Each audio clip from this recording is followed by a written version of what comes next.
আছে গত 25শে ফেব্রুয়ারি সেনাপ্রধান হঠাৎ করে বাংলাদেশের রাজা বাদশার মতো হুঙ্কার দিয়ে উঠলেন জনগণকে হুঁশিয়ারি করে। কিন্তু তখনও অনেকেই ধামাচাপা দেওয়ার চেষ্টা করেছে বিষয়টা, কিন্তু থলের বেড়াল কিন্তু এখন বেরিয়ে গেছে। তার পরপরই আমি ফেসবুকে স্ট্যাটাস দিয়েছিলাম সেই একই দিনে যে উনি কি সার্বভৌমত্বের হুমকি দিচ্ছেন, বাংলাদেশটাকে কি ভারতের হাতে তুলে দেওয়ার জন্য।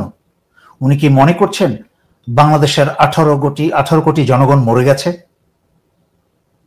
এবং ওনাকে অনুরোধ করেছিলাম জমিদারের মতো রাজা বাদশার মতো কথা না বলে বাংলাদেশের জনগণের দেয়া বেতনভুক্ত একজন কর্মচারী, একজন চাকরের মতো কথা বলার জন্য।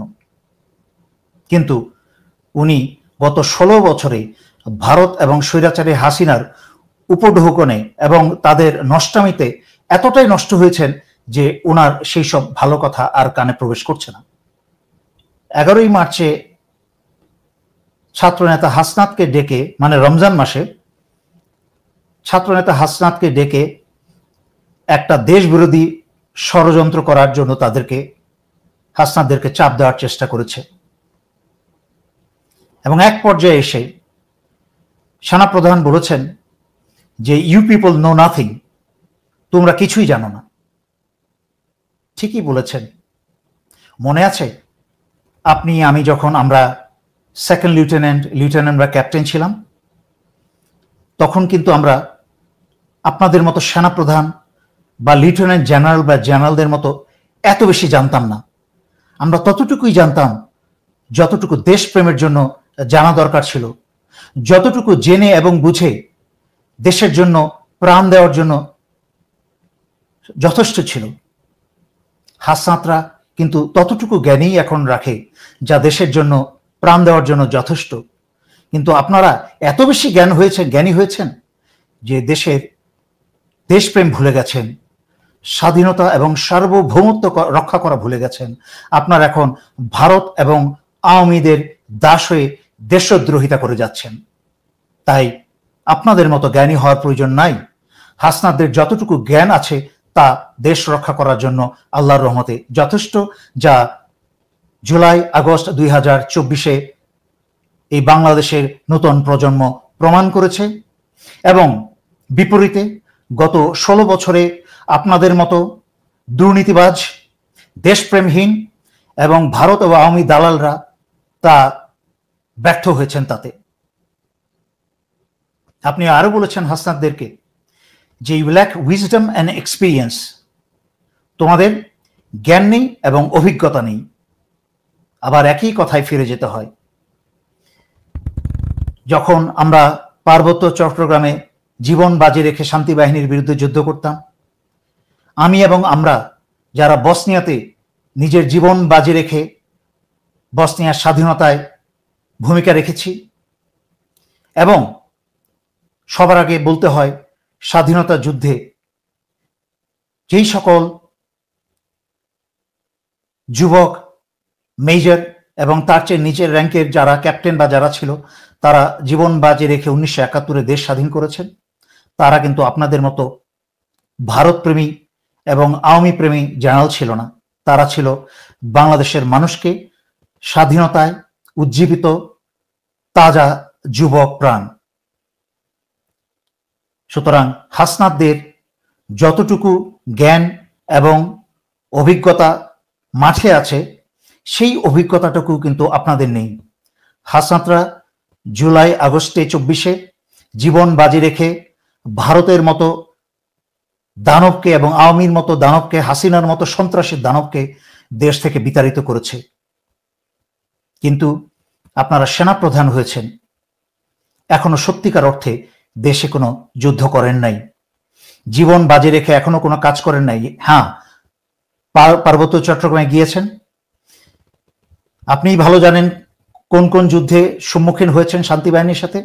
আমি সেই সকল বিশদ বিষয়ে যাব না, কারণ সেনাবাহিনীর অনেক সদস্য জীবন দিয়েছে পার্বত্য চট্টগ্রামে এবং জীবন বাজি রেখে যুদ্ধ করেছে।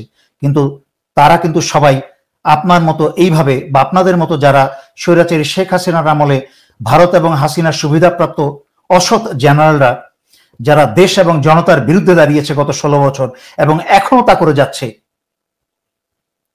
তাদের মতো তারা ছিল না এবং তারা কিন্তু প্রথম সারিতে আসেও নাই। তারা নীরবে কেউ চলে গেছে, কেউ বাংলাদেশ সেনাবাহিনীতে অবসরে গিয়ে কষ্টের জীবনযাপন করছে। সুতরাং হাসনাতদের জ্ঞান এবং অভিজ্ঞতা নিয়ে প্রশ্ন তোলার মতো আপনার জ্ঞান এবং অভিজ্ঞতা নেই, যা আপনি প্রমাণ করেছেন। আপনি বলেছেন we are in this service for at least 40 years. আপনারা 40 বছর যাবৎ কমসে কম এই সশস্ত্র বাহিনীতে চাকরিতে আছেন এবং হাসনাতদের চেয়ে বয়সে আপনারা অনেক বড়। এখানেই তো আপনাদের লজ্জা হওয়া উচিত ছিল যে হাসনাদের মতো একটা অল্প বয়সের একটা যুবক, সে দেশের জন্য জীবন বাজি রেখে তারা কাজ করে চলেছে এবং করছে, তাদেরকে আপনারা গোপনে মিটিংয়ে ডেকে দেশের বিরুদ্ধে কাজ করতে বলছেন। আপনাদের তো লজ্জিত হয়ে হয় পালিয়ে যাওয়া উচিত, নয়তো দেশের জনগণের সম্মুখে আপনাদের ফাঁসির রশি গলায় পড়া উচিত নিজে থেকেই।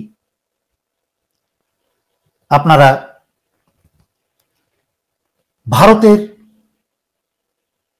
দালাল হয়ে, আওয়ামী লীগের দালাল হয়ে এবং 16 বছরে যেসব সেনাবাহিনীর কলঙ্ক জেনারেল এবং অফিসাররা শত শত কোটি টাকা বানিয়েছে চুরি করে এবং আয়নাঘরে এবং অনেক জায়গায় বাংলাদেশের মানুষ হত্যা করেছে, তাদেরকে আপনি আশ্রয় দিয়ে যাচ্ছেন এবং তাদেরকে এবং আপনার নিজের গদি রক্ষা করার জন্য আপনিও যেহেতু অনেক অসৎ কাজে জড়িয়ে গেছেন গত 16 বছরে, যার সাক্ষী প্রমাণ আছে। সেই বিডিআর হত্যার সময় আপনাকে যেই দায়িত্বে পাঠানো হয়েছিল, আপনি জেনারেল তারেক সিদ্দিকীর সাথে ফোনে কথা বলে সরাসরি আপনি সেখান থেকে দায়িত্ব থেকে সরে এসেছেন এবং সেই সকল 57 সেনা অফিসারকে হত্যা করতে দিয়েছেন এই আওয়ামী লীগকে। এবং তাদের অনেকের মাঝখানে এই তাপসও কিন্তু সেই হত্যায়, ষড়যন্ত্র এবং হত্যায় নিয়োজিত ছিল।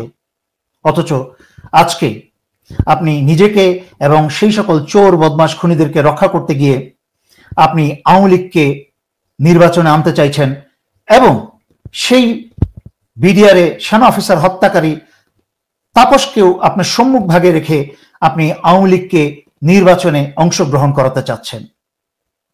আওয়ামী লীগ নির্বাচনে অংশগ্রহণ তো দূরের কথা, নির্বাচনের আগে আওয়ামী লীগের 14 গোষ্ঠীকে বাংলাদেশ থেকে বিতাড়িত করা হবে অথবা নিশ্চিহ্ন করে দেওয়া হবে। এবং যারা আওয়ামী লীগকে আবার পুনর্বাসনের চেষ্টা করবে, তা বিএনপি হোক, সেনাবাহিনীর কোনো সেনাপ্রধান হোক অথবা কোনো জেনারেল হোক, তাদের বিরুদ্ধে বাংলাদেশের জনগণ আজ থেকে যুদ্ধ ঘোষণা করল, উন্মুক্ত যুদ্ধ। দেশের স্বাধীনতা, সার্বভৌমত্ব এবং জনগণের অধিকার রক্ষার জন্য যা করা প্রয়োজন বাংলাদেশের এই নতুন প্রজন্ম করবে, তা থেকে এক পা পিছু হটবে না।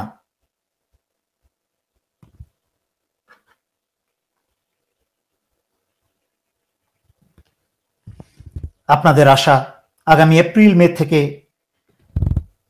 স্বৈরাচারী শেখ হাসিনার আওয়ামী লীগের নতুন নাটক শুরু করবেন।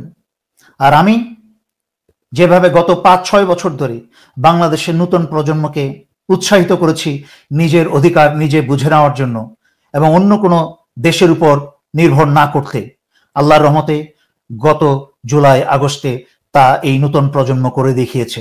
একই সাথে আমি নতুন প্রজন্মের প্রতি আহ্বান জানাচ্ছি, এপ্রিলের অপেক্ষায় নয়, নবীজি হযরত মুহাম্মদ সাল্লাল্লাহু আলাইহি সাল্লামের উদাহরণ অনুসরণ করে এই রমজান মাস থেকেই তোমরা সবাই সোজা হয়ে দাঁড়িয়ে যাও সকল ষড়যন্ত্রের বিরুদ্ধে, দেশের বিরুদ্ধে, জনগণের বিরুদ্ধে, বাংলাদেশের স্বাধীনতা এবং সার্বভৌমত্বের বিরুদ্ধে। আর কোনো ষড়যন্ত্র, আর কোনো দালালি, আর কোনো ষড়যন্ত্র সহ্য করা হবে না। সেনাপ্রধান বারবার নিজের আরামের চেয়ারে বসে ওনার আশেপাশের চোর বদমাশ খুনি, ওনারই কোর্সমেট লেফটেন্যান্ট জেনারেল আকবর এবং আরো অন্যান্য যারা খুনি আছে, তাদের কুপ্ররোচনায় এবং ভারতের রয়ের কুপ্ররোচনায় এবং ভারতের সেনা প্রধানের মতো একটা বজ্জাতের কুপ্ররোচনায় উনি হুঙ্কার দিয়ে যাচ্ছেন, কিন্তু একবার পিছনে ফিরে তাকিয়ে দেখছেন না যে ওনার পিছনে সেনাবাহিনীর দেশপ্রেমিক ইয়াং অফিসার এবং দেশপ্রেমিক সকল পদের সৈনিকদের সমর্থন আছে কিনা। এই নতুন প্রজন্মের অনেক ছেলে মেয়ে প্রশ্ন করেছে যে সেনাপ্রধান সামরিক আইন জারি করবে কিনা। আমি বারবার আল্লাহর রহমতে আত্মবিশ্বাসের সাথে বলেছি, সেনাপ্রধানের সেই শক্তি এবং ক্ষমতা এবং সেই জ্ঞান নেই বাংলাদেশে সামরিক শাসন দিয়ে টিকে থাকার মতো। এখন কিন্তু সেই আগের দুনিয়া এবং আগের বাংলাদেশ নেই। এখানে অনেক কথা আছে, বলতে গেলে আমার ভিডিও লম্বা হয়ে যাবে, আপনাদের তো আবার লম্বা ভিডিও শুনতে ইচ্ছা করে না। তাও সংক্ষেপে বলি, এই সেনাপ্রধানের আশেপাশে হাসিনার এবং ভারতের ঘুষ খাওয়া অসৎ এবং খুনি জেনারেলদের সমর্থন ছাড়া এই সেনাপ্রধানের প্রতি দেশের বিরুদ্ধে গিয়ে, জনগণের বিরুদ্ধে গিয়ে সেনাপ্রধানকে সহায়তা বা সাহায্য করার জন্য বাংলাদেশের কোনো ইয়াং অফিসার এবং সৈনিক দাঁড়াবে না। সুতরাং মনে রাখতে হবে, বাংলাদেশ সেনাবাহিনীতে যেই অস্ত্রের জোর আছে, সেই অস্ত্রগুলা কিন্তু জেনারেলদের হাতে থাকে না, সেই অস্ত্রগুলা কিন্তু থাকে ইয়াং অফিসার এবং সৈনিকদের হাতে। এবং প্রশিক্ষণে তারা প্রতিনিয়ত প্রশিক্ষিত। জেনারেল সাহেবরা ভুঁড়ি মোটা করে, আগে তো বেল ছিল, বেল দিয়ে ভুঁড়ি চেপে রাখা হতো, এখন তো ভারত এসে তাদের রঙের ইউনিফর্ম দিয়ে বেলটা খুলে দিয়ে ভুঁড়িটাও তাদের থেকে এগিয়ে আছে। সেই জন্য সেই প্রশিক্ষণ, শারীরিক এবং ঘুষ খেতে খেতে সেই মানসিক দক্ষতাও তারা হারিয়ে ফেলেছে। তাই সেনাবাহিনীর সামরিক শাসন জারি করে তারা এক সপ্তাহ টিকতে পারবে না। সর্বশেষে দ্রুত বলবো, প্রফেসর মোহাম্মদ ইউনূসকে এখনো সেনাপ্রধান ঠিক মতো অনুমান করতে পারেন নাই আল্লাহর রহমতে আল্লাহ ওনাকে কতটুকু ক্ষমতা এবং সুযোগ দিয়েছেন। যখন প্রধান উপদেষ্টা প্রফেসর ইউনূস চীন যাচ্ছেন, ঠিক তার আগেই ভারতের মাথা খারাপ হয়ে গেছে এবং ভারতের পোষা বাংলাদেশের ভিতরে ভারতীয় এবং আওয়ামী দালাল, বিভিন্ন বাহিনী প্রধান এবং তাদের যেসব সিনিয়র অফিসার আছে এবং অন্যান্য বিভিন্ন সিভিল প্রশাসন, এদের তাদের মাথা খারাপ হয়ে গেছে। যুক্তরাষ্ট্রের যে জাতীয় নিরাপত্তা পরিচালক বা প্রধান তুলসী গাবার্ডকে নিয়ে এসেছে ভারতীয় প্রপাগান্ডা চালাতে। এই তুলসী গাবার্ড, এই নষ্টা এই মহিলা, কিন্তু সে নিজেও এক ভারতীয় পতিতা এবং সে হিন্দু এবং ইসকন চরম যেই জঙ্গিবাদ ইসকনের সদস্য। সুতরাং তার কাছ থেকে এর চেয়ে বেশি কিছু আশা করা যায় না। এ ভারতে এসে সেই ভারতীয় মলম বিক্রেতাদের মতো সেও এসে বাংলাদেশের বিরুদ্ধে, যেই মাইনরিটি যারা আছে তাদের বিরুদ্ধে নাকি বাংলাদেশে বিভিন্ন ধরনের অত্যাচার চলছে, এইসব মিথ্যা প্রপাগান্ডা চালিয়ে গেছে, কিন্তু তাতে লাভ হয়নি। আমি যারা যারা টুইটারে আছেন আমার অ্যাকাউন্টে, তারা দেখেছেন আমি কিভাবে প্রতিবাদ করেছি, সারা দুনিয়াতে যেটা প্রচার করেছি তুলসী গাবার্ডের প্রপাগান্ডাকে।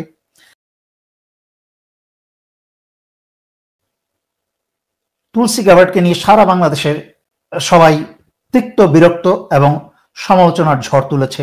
সারা পৃথিবীতেও ঝড় উঠেছে, যা আমিও অগ্রণী ভূমিকা রেখে আন্তর্জাতিক মহলে করেছি, দেশের ভিতরেও করেছি।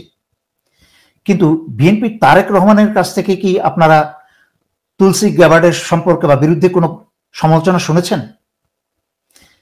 অবশ্যই না, আমি শুনি নাই। যদি কেউ দেখে থাকেন, শুনে থাকেন, আমাকে দয়া করে পাঠিয়ে দিবেন। আমাকে কোনো একটা কিছু হলে বাংলাদেশের শত শত মেসেজ আমি অনেক মানুষের কাছ থেকে পাই, কিন্তু এই বিষয়ে আমি পাইনি। তাই আমার জানা মতে তারেক রহমান কিন্তু তুলসী গাবার্ডের বাংলাদেশের বিরুদ্ধে যে প্রপাগান্ডা করেছে তার বিরুদ্ধে তারেক রহমানের কিন্তু কোনো বক্তব্য নাই। তা সুস্পষ্ট প্রমাণ করে যে তারেক রহমান বিএনপিকে সহকারে ভারতের যে আওয়ামী লীগ টিম বি হিসাবে কাজ করছে। এই জন্যই তারা 5ই আগস্টের পর থেকে সেনাপ্রধান ওয়াকারের সাথে বিএনপির মির্জা ফখরুল কিন্তু প্রতিনিয়ত রুদ্ধদ্বার বৈঠক করে এসেছে, যা আমি গত 5-6 মাস ধরেই জানি, এবং তাদের মাঝখানে অনেক আন্ডারস্ট্যান্ডিং হয়েছে। জেনারেল ওয়াকার বিএনপির কাছ থেকে সকল প্রকার ইমিউনিটি, যেটা উনি যেন ক্ষমা পান, বিএনপি ক্ষমতায় আসার পরে যেন ওনাকে ক্ষমা করে দেওয়া হয় সকল অপকর্ম থেকে, ওনাকে যেন দায়ী করে না করা হয় এবং বিএনপি থেকে সেই নিশ্চয়তা ওনাকে দেওয়া হয়। একইভাবে তা প্রমাণ করে এই যে দেখেন সব বিএনপির সমস্ত মির্জা ফখরুল্লাহর নামগুলিকে আরেক মির্জা ফখরুল হচ্ছে মির্জা আব্বাস, যে ডক্টর ইউনূসের যত সংস্কারই করবে তা বিএনপি এসে সবকিছু উল্টে দিবে। প্রথম কথা হচ্ছে বিএনপি ধরেই নিয়েছে যে তারা ক্ষমতায় আসছে, সেই জন্য জেনারেল ওয়াকারও ধরেই নিয়েছে বিএনপি ক্ষমতায় আসছে তাদের আন্ডারস্ট্যান্ডিং এর কারণে, রুদ্ধদ্বার বৈঠকের আন্ডারস্ট্যান্ডিং এর কারণে, এবং ধরেই নিয়েছে সেনাপ্রধান যেমনি হোক 2018 মাঝরাতের ব্যালট বক্সের মতো তারা সাহায্য করবে আবার বিএনপিকে পাশ করতে। এবং বিএনপির বিরুদ্ধে একটা বিরোধী দল তৈরি করার জন্যই হাসনাতদেরকে ডেকেছিল আওয়ামী লীগকে বিরোধী দলে আনার জন্য, হাসনাতদের সাথে, জামাতের সাথে। এবং তারা বলেছিল, সেনাপ্রধান বলেছে এটিকে আরো ভালো নয়, মানে তারা সেনাপ্রধান এবং বিএনপি ধরেই নিয়েছে যে বিএনপি ক্ষমতায় আসবে, এই জন্য আওয়ামী লীগকে বিরোধী দল করে প্রথমবারের জন্য 2 বছরের জন্য আনা যায় কিনা। তারপরে তারেক রহমানের তো সে কোনো যোগ্যতা নাই দলের নেতৃত্ব দেওয়ার, আর বিএনপির ভিতরে যত উপরের যত নেতা আছে সবই তো ভারতীয় দালাল, রয়্যাল এজেন্ট। সুতরাং কোন রকমের 2 বছর পর এদেরকে পয়সা করে দিয়ে ক্ষমতা থেকে বের করে দিয়ে আওয়ামী লীগকে আবার ক্ষমতায় নিয়ে আসবে। শুনেন, বাংলাদেশের দেশপ্রেমিক, ইমানদার জনগণ এবং নতুন প্রজন্মের এই হাসনাত এবং অন্যান্যরা বেঁচে থাকতে বাংলাদেশের বিরুদ্ধে ভারতীয় আওয়ামী এবং আওয়ামী দালালদের আর কোনো ষড়যন্ত্র কার্যকরী হতে দেওয়া যাবে না ইনশাআল্লাহ। তাই বাংলাদেশের সকল কোনায় কোনায়, বাংলাদেশের সকল উপজেলায়, জেলায়, শহরগুলোতে বাংলাদেশ ফার্স্ট, বাংলাদেশ প্রথম, সবার আগে বাংলাদেশ, সেই নীতিতে সকল নতুন রাজনৈতিক দল যাদের মাঝখানে দেশপ্রেমী এবং দেশ রক্ষায় প্রথম এবং শেষ এজেন্ডা এবং তাদের একমাত্র মূলনীতি, সবাইকে একত্রে দাঁড়াতে হবে এই বাংলাদেশ